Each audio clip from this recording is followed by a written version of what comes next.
Noite linda para vocês acompanham Notícia para o Trabalho e agora a gente tem a comentarista, a doutora Lucélia Escrepante, né? Agora a gente sempre vai ter informações diferentes sobre o direito previdenciário e como tem assunto, vocês não têm noção de como tem assunto.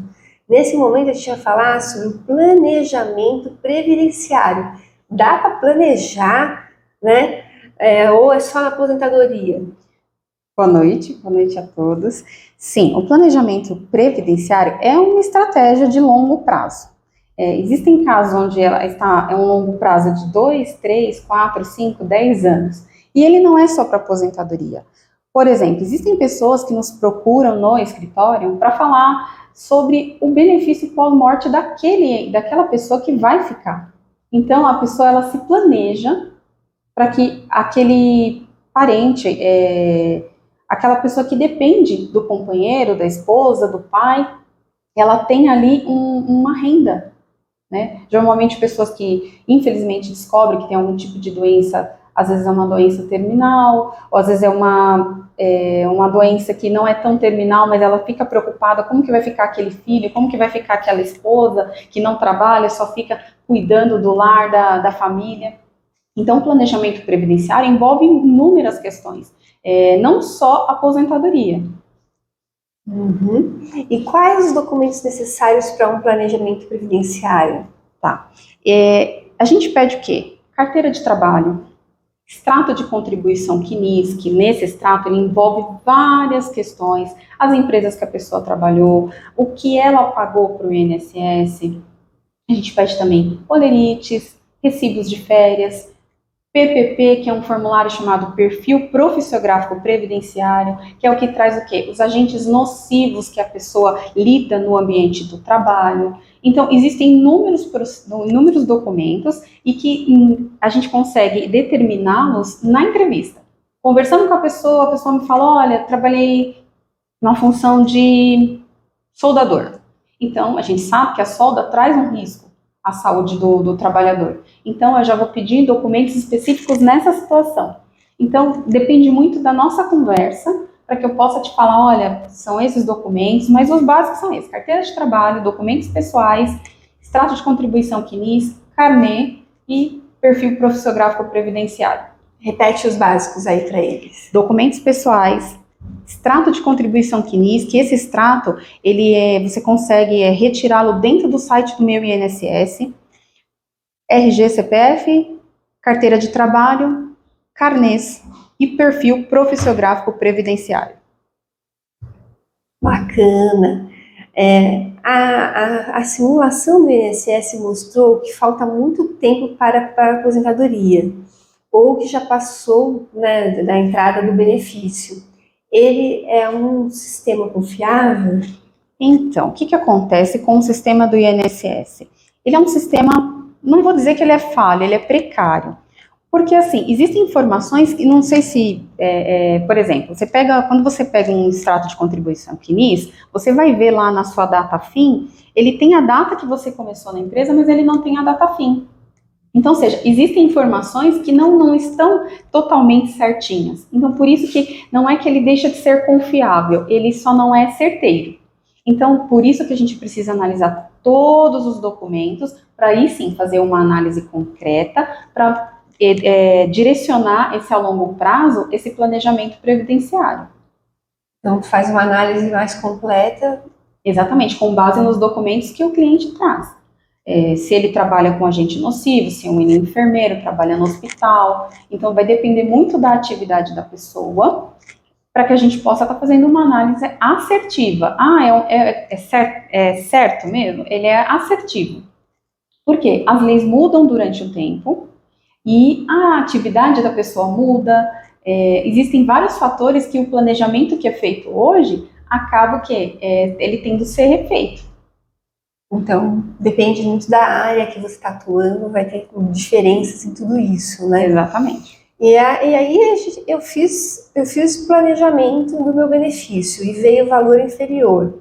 O que eu posso fazer? Acontece muito, infelizmente acontece muito, porque quem faz a análise do benefício, hoje em dia é um robô. Hoje em dia, às vezes você dá entrada no benefício previdenciário, em 10 minutos tem lá um indeferimento ou uma concessão. Só que existem casos em que depende do servidor, casos em que existem agentes nocivos, então depende do servidor. E às vezes na análise, como às vezes é uma pessoa ou um robô que está fazendo, não faz exatamente conforme a história particular da pessoa. Então o benefício veio com um valor menor. O especialista, ele vai analisar tudo que foi feito, desde quando ele juntou as informações e lançou para o INSS, e vai ver o que acontece que o valor veio menor. Eu tive um caso no escritório de um cliente que ele tinha 2 atividades, então ele tinha 2 contribuições. Quando saiu a aposentadoria dele, o INSS se baseou em uma. Ele usou uma contribuição e da segunda ele usou o salário mínimo. Então, quando uma renda, por exemplo, que era para ser R$ 3.500, saiu no salário mínimo. Então, eu tive que fazer toda uma nova reanálise e entrar com uma ação judicial. Depois de muitas provas no meio judiciário, foi o quê? Foi conclusivo. A sentença saiu e determinou que o benefício dele fosse revisto e aumentou a renda dele. Então, dependendo do caso, não se desespera, dá para a gente conversar, dá para a gente analisar, ver o que foi que aconteceu, se foi um erro do serventuário, se foi um erro de sistema. Uhum. E posso pagar um período que fiquei sem contribuir? Depende. Você até pode. Só que se for período muito antigo, você precisa o quê? Pedir autorização para o INSS. Senão você vai pagar esse valor e ele não vai entrar para tempo de contribuição. E aí, para isso, existem inúmeras situações. Pode ser que o INSS peça imposto de renda para comprovar que realmente você tinha a obrigação de pagar para que aquela contribuição entre no seu cálculo de tempo de contribuição. Então, depende muito de uma série de fatores, mas em regra, dá sim. Em regra dá, mas vai depender. Isso. Eu não entendi, às vezes ele não vai considerar esse período? Porque assim, para que esse período ele entre no seu tempo de contribuição, o INSS ele tem que autorizar. Períodos assim, maiores de 5 anos, ele tem que autorizar. Se ele não autorizar, você pagou e aquilo não vai entrar para o seu tempo de contribuição, você só pagou. E consegue pagar? Se o INSS autorizar, sim. Porque assim, hoje você entra lá no site da Receita, coloca lá, vou pagar o INSS em atraso. Até um ano para trás você consegue. Só que existem várias regras. Por exemplo, aposentadoria por idade. Ela depende de uma carência. Você tem que ter 15 anos de carência. São 180 contribuições de carência. Se você não tiver essa carência, você pode ter os 15 anos pagos. Mas aí a aposentadoria não é concedida. Eu tive um caso recente que o meu cliente ele tinha 178 meses de carência. Mas ele tinha os 180 de contribuição. A gente teve que parar ali e pagar dali para frente, porque fazia muito tempo que ele não contribuía. Entendeu? Então, é bem complexa essa questão do INSS, e por isso que o planejamento previdenciário ele tem que ser feito. Porque se as pessoas falam, eu estou fazendo aqui um cálculo, chega daqui a 10 anos eu sei que eu vou me aposentar porque eu fiz um cálculo assim de cabeça. Hoje em dia as regras mudam constantemente. Então a gente tem que sentar, analisar, para que quando chegar lá na frente não tenha uma surpresa. Isso tem que ser feito com o advogado. De preferência um especialista na área. Né? Porque, por exemplo, a gente pega um extrato de contribuição CNIS e ele marca alguns indicadores. Esses indicadores são indicadores de pendência. E o que acontece com isso? Às vezes você tem que provar que aquele trabalho que você teve realmente existiu. Existem, infelizmente, a gente tem que provar. Então, a pessoa perdeu a carteira de trabalho. Como que eu vou fazer para provar que em 1970 eu tinha um emprego? Então, a gente tem outros meios. Então, tudo isso envolve o planejamento previdenciário. A gente tem que ir atrás, às vezes, do sindicato, às vezes a gente tem que ir atrás da Caixa Econômica Federal, que vai fornecer o extrato de analítico do Fundo de Garantia, porque lá vai constar alguma coisa. A RAIS, que são as informações do trabalhador que a empresa envia todo ano. Então, o planejamento previdenciário, ele serve para isso, para que quando chegar exatamente no momento de um possível benefício, você está ali dentro das suas condições. Interessante. E muito MEI vai te procurar por causa disso? Sim. E o que acontece com o MEI? O MEI, ele já é uma alíquota diferenciada, quem paga o MEI. E aí as pessoas falam, olha, eu vou me aposentar por tempo de contribuição. Não, não dá. Porque a contribuição do MEI, ela entra para outros benefícios e aposentadoria por idade. Mas a aposentadoria por tempo de contribuição, não. Para que ela venha entrar, você precisa complementar ela. Então, se você paga, um exemplo, 5%, você tem que pagar a diferença daquela contribuição para que essa contribuição entre e aí sim ela possa entrar no seu tempo de contribuição para aposentadoria por tempo de serviço. Uhum. Do Simples Nacional também vem muita gente procurando? Sim, vem de todas as áreas. Tem domésticas que vêm, tem facultativos, que são aquelas pessoas que não trabalham, mas elas querem contribuir porque elas querem ter um benefício daqui a uns anos. Então, vem pessoas de todas as áreas. E por isso que é importante, e cada pessoa tem a sua particularidade. Por isso que é importante a gente sentar, conversar, fazer análise e decidir o melhor benefício, o melhor valor e que seja, em regra geral, o melhor para o segurado. O melhor para o segurado. Exatamente. Algum case interessante que queira contar para gente? São várias, são várias. Eu me recordo de uma moça que me procurou porque ela queria se aposentar de qualquer forma. Fiz a análise previdenciária dela e ela me procurou, por exemplo, em fevereiro. Em fevereiro, a renda dela ficaria em torno de uns R$2.000. Só que, depois da análise, eu descobri que em novembro a renda dela subia para R$4.500. Aí ela falava assim para mim, doutora, tem certeza? Eu falei assim, olha, não sou eu que analiso, quem analisa é o INSS. Mas eu estou te falando aqui que conforme toda a documentação que você me trouxe, se você esperar um pouquinho, o seu benefício vai dobrar. E aí a gente ficou conversando de fevereiro, março, e até chegar em novembro. Quando chegou em novembro, nós demos entrada no benefício dela e saiu exatamente conforme o planejamento. De uma renda de R$2.500, ela passou a ter R$4.500 de renda. Então foi um caso assim que eu lembro muito, que foi na mudança da reforma previdenciária. Então ela ficou muito feliz, eu também fiquei muito feliz em poder auxiliá-la. E existem outros, inúmeros casos aqui que a gente poderia ficar horas aqui conversando, eu poderia trazer. Dá tempo de mais um. Dá tempo de mais um?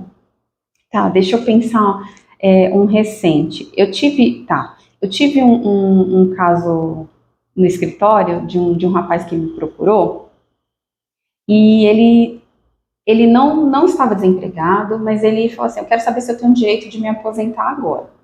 Fiz os cálculos previdenciários e daria sim direito dele se aposentar agora. Só que ele falou assim, doutor, eu acho que eu consigo levar aqui uns anos trabalhando, dá para ir, eu vou esperar um pouquinho mais. Eu falei, olha, se você esperar mais ou menos aí uns 6 meses, vai ter uma mudança drástica aí. E aí ele falou assim, doutora, tem certeza? Tenho, vamos lá. E aí ele esperou um pouquinho, aí acabou esperando um pouquinho mais, e aí a renda dele também deu um salto gigantesco. Então, assim, o planejamento previdenciário, o objetivo dele maior é trazer o quê? O melhor benefício pro segurado, né? Não só em questão de rendimento, mas em questão de lá longo prazo. Porque você fala, hoje para mim 2.500 tá bom. Mas e daqui a uns anos? Né? Daqui a uns anos, como que vai ser? Então, a gente consegue aí ter uma noção do que fica melhor para esse segurado. De quais são as regras que para ele é o melhor do benefício. Então, o planejamento previdenciário é muito importante. E hoje em dia, antigamente, quem vinha mais no escritório era o pessoal um pouquinho mais idoso, um pouquinho já com um pouco mais de idade. Hoje não. Surpreendentemente, os jovens me procuram. Pessoas com 28 anos, 30 anos, 35, 40, eles me procuram para saber, olha, eu já quero me programar para minha aposentadoria. Até porque agora, com a regra de transição, existem pedágios aí que prejudicam bastante. Então, se você não se programar para isso, chega lá na frente, além de você ficar frustrado por ter um indeferimento, às vezes você vai ter que buscar um documento que às vezes não dá mais para você ir buscar. Por exemplo, uma empresa, sei lá, que entrou em falência. Se a empresa entrou em falência, existe uma dificuldade muito grande de achá-la.